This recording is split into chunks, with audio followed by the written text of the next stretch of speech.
여러분 안녕하세요. 최신 세계 경제 뉴스를 발췌 소개하고 제 의견을 곁들이는 세계 경제는 지금 Current Issues of Global Economy 편집자 정견만입니다. 네, 2021년도 세계 경제는 지금 첫 방송을 시작하면서 우선 먼저 올해 대한민국 국운이 융성하고 모든 재앙이 물러나기를 기원하면서 1월 3일자 세계 경제는 지금 Current Issues of Global Economy 진행하겠습니다. 오늘 토픽 3건과 단신 3건을 소개하겠습니다. 오늘의 토픽은 지난주 미국에서 발표된 최초 실업수당 청구자 수가 78만 7천 명에 달하였다는 CNN 보도입니다. 두 번째 뉴스는 미국이 뉴욕 증권거래소에 상장돼 있는 중국계 통신 3사의 상장을 폐지할 계획이라는 BBC 뉴스 보도입니다. 세 번째 뉴스는 미국의 부동산 담보대출 금리 모기지 레이트가 기록적인 저금리 상태를 벗어나서 조만간 상승할 것으로 예상된다는 마켓워치사의 보도입니다. 네, 오늘 또 단신 3건을 올렸는데요. 첫 번째 단신은 오늘 한국 시간으로 오늘 새벽 현재 코로나 바이러스 진전 상황입니다. 두 번째 단신은 이스라엘이 지난 수요일 현재로 전 국민의 7%에 대해서 코로나 바이러스 백신을 접종하였다는 CNBC 보도입니다. 세 번째 단신은 다음 주 미국 금융시장의 주요 일정이 되겠습니다. 네, 오늘의 토픽, Another 787,000 Americans filed first-time claims for jobless benefits last week. CNN 보도 보시죠. 31일 미국 노동부가 발표한 주간 최초 실업수당 청구자 수는 78만 7천 명에 달하였습니다. 물론 2주 연속 소폭 감소했지만 그러나 여전히 작년 동기의 3.5배에 달한다는 것입니다. 코로나 바이러스로 인한 근로자의 고통이 계속되고 있다는 거죠. 그런데 이와는 별도로 자영업자 및 임시직 근로자가 실업수당을 받는 경우가 30만 8,262명입니다. 주 정부가 지급하는 정규 실업수당 청구자 78만 7천 명에다가 자영업자 및 임시근로자에 대한 연방정부가 지원하는 실업수당 청구자 30만 8천 명을 더하면은요, 현재 최초 실업수당 청구자 수는 실제로는 110만 명에 달합니다. 이 자영업자 및 임시직 근로자에 대한 실업수당 지급은 작년 말로 끝나게 돼 있었는데 새 경기부양법이 통과됨에 따라서 지급 기한이 연장되게 되었습니다. 다행입니다. 새 경기부양법에는 주 정부가 정기적으로 지급하는 실업수당도 $300 추급하게 돼 있는데 이 기간도 연장이 되었습니다. 실직으로 실업수당 받는 사람들에게 도움이 되겠군요. 한편 2주 이상 연속적으로 실업수당을 청구한 사람은 520만 명이고요. 정규 실업수당을 기간이 지났지만 연장해서 받는 사람은 480만 명에 달합니다. 여러 가지 법적 근거와 명목으로 현재 미국에서 총 실업수당 청구자 수가 1960만 명에 달합니다. 실업수당 청구자 수 전망을 보면요. 올해 경기가 회복되더라도 실업수당 청구자 수는 계속 많을 것으로 전망하는군요. 오는 금요일 8일 발표되는 고용보고서, 12월 중 고용보고서가 매우 궁금하군요. 오른쪽 사진을 보시면요. 대낮에 가게 문을 다 닫았죠. 실업자 수가 증가할 수밖에 없는 상황입니다. 네, 두 번째 뉴스. Wall Street to kick out Chinese telecom giants. BBC 뉴스 보시죠. 뉴욕 증권거래소, 뉴욕 스탁 익스체인지에 상장되어 있는 중국계 통신 3사가 상장 폐지되게 되었습니다. 차이나 모바일, 차이나 텔레콤, 차이나 유니콤 홍콩 등 모두 정부 소유로서 홍콩 거래소에 최초 상장되었다가 뉴욕 증권거래소에도 추가 상장되었었죠.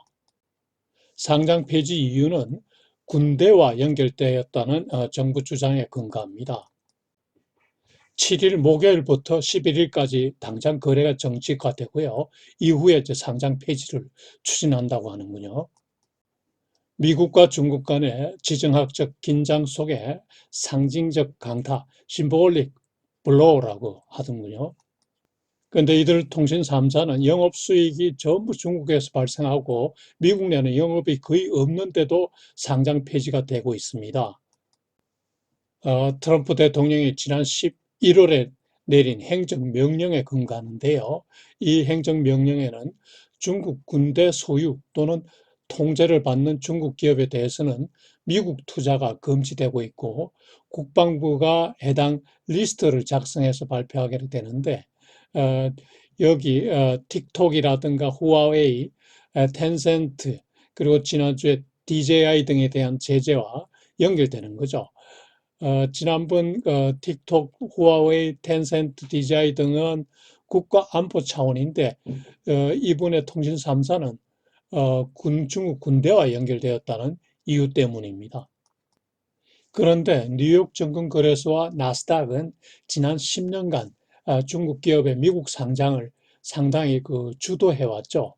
끌어오려고 노력했는데 현재 약 200개 이상의 중국 기업이 상장되어 거래 중에 있습니다. 그 시가총액이 2조 2천억 불에 달합니다. 앞으로 이들 기업 중에도 상당수가 상장 폐지, 딜리스팅 되는 가능성이 있어 보이죠. 중국 기업들은 이런 미중 관계 악화에 대응하고 있는데요. 예를 들어서 알리바바, JD.com은 현재 홍콩에 이중 상장을 하였습니다. 한편 미국 하원도 중국 기업에 대한 압박을 강화하고 있는데요. 지난 12월에 미국 회계 법규를 준수하지 않는 중국 기업은 상장 폐지를 하도록 법안을 통과시켰습니다. 민주당 주도의 하원에서도 이런 법이 통과되는 것을 봐서는 앞으로 바이든 행정부에서도 미중 관계가 긴장 상태를 유지할 것이라는 전망이 나오게 되죠. 네, 세 번째 뉴스.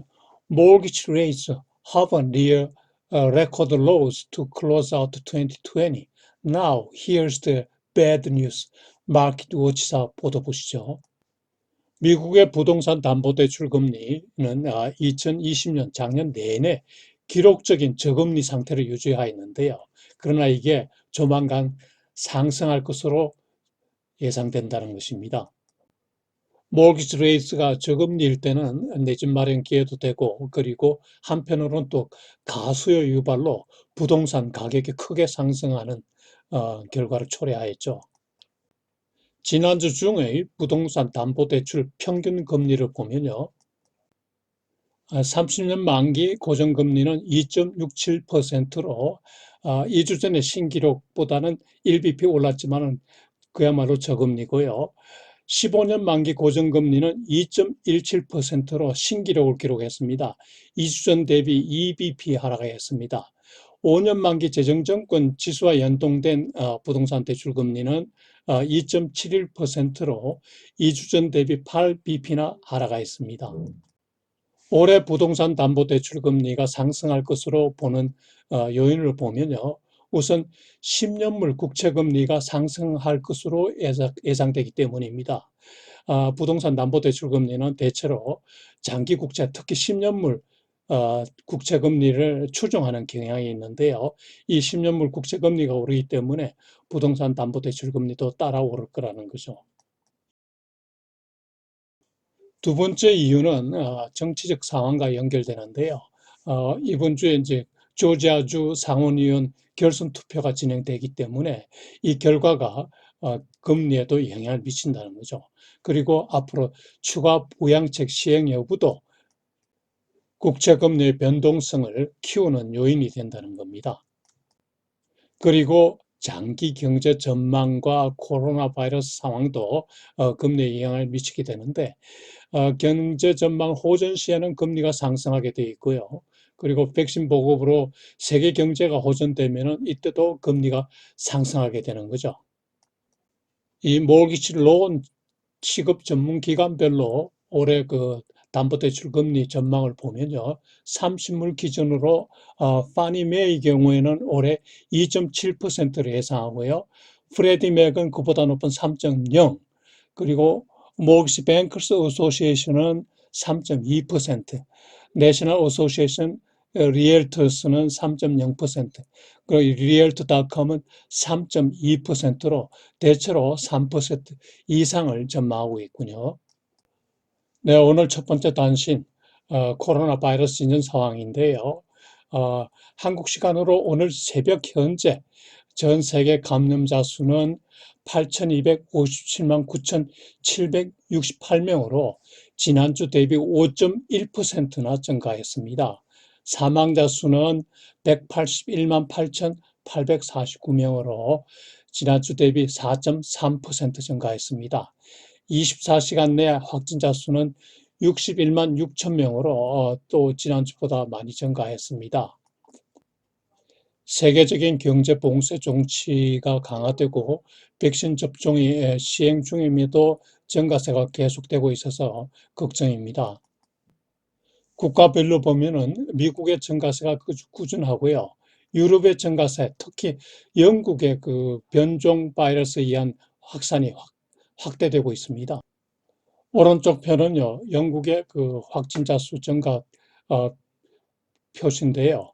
확진자 수가 총 254만 2천 명에 달하고요. 사망자 수가 7만 4천 명입니다. 영국의 확진자 수는 세계 6위로서 프랑스 다음이지만은 사망자 수는 프랑스보다 1만 명이나 더 많습니다.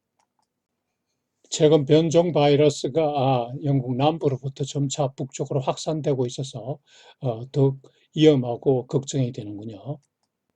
지난주에 순위 상승국은 콜롬비아 한 나라였고요. 나머지는 순위가 똑같습니다. 두 번째 단신, Israel says it has vaccinated 7% of its population against COVID. It's less than 1% in the US. CNBC 보도 보시죠. 이스라엘이 전 국민의 70%인 64만 7천 명에 대해서 코로나 바이러스 백신 접종을 실시했는데요.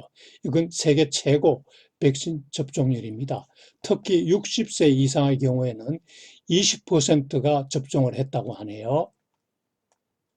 미국의 경우에는 지난 12월 30일 기준으로 전 국민의 0.8%가 접종하였다고 하네요. 트럼프 대통령이 예상보다 접종이 지연되는 데 대해서 주 정부를 비난하고 나섰죠. 이스라엘의 백신 보급 성공 요인을 보면요. 우선 정부가 사전 준비를 많이 하였습니다. 의사, 간호원과 접종 장소 등을 다 미리 해놓고요. 그리고 백신 접종을 중앙 집중식으로 관리를 했군요. 백신 보급과 접종을 했는데 전국에 150개 접종 장소를 마련했습니다. 이스라엘의 또 다른 성공 요인은 의료보험 제도가 단순하다고 하네요. 의료보험 기구가 4개에 불과하다 이렇게 하고 모두가 디지털화되어 있다는데 한국의 경우에는 그야말로 너무 잘 돼 있어서 비교가 안 되죠. 18세 이상은 의무적으로 보험에 가입하도록 되어 있고 필요시에는 군대의 지원도 있다고 하네요. 지금 미국의 백신 보급이 지연되는 이유에 대해서는 보면은 연방 정부와 주정부 그리고 병원 등과의 소통이 잘 안 되고 있다고 하네요. 트럼프가 자랑하는 오퍼레이션 워프 스피드 시스템으로 비행기로 백신을 수송했으나 이후 진행이 부진하다는 거죠. 그리고 접종 장소도 아주 부족하다는데요. 접종 장소가 큰 병원과 메디컬 센터 위주로 되어 있기 때문에 장시간 줄서기를 해야 된다고 하네요. TV에서 많이 보셨죠? 여기서 한국의 경우를 한번 짚어보죠. 대통령이 직접 백신 제조사 에스트라제네카에 전화까지 했지만은 실제로 백신이 언제 들어올지는 아직 명확하지 않습니다.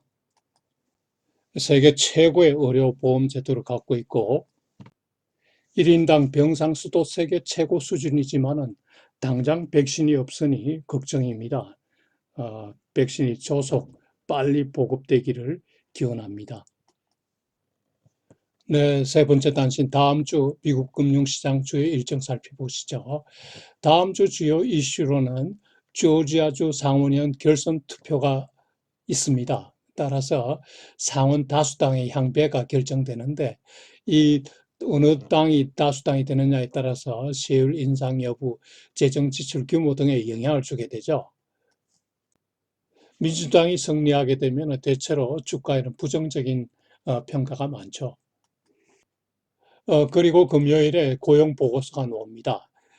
근데 대체로 이번에 나올 고용 보고서는 12월 중 신규 고용이 10만 명 이하로 전망되는 아주 부정적인 것입니다.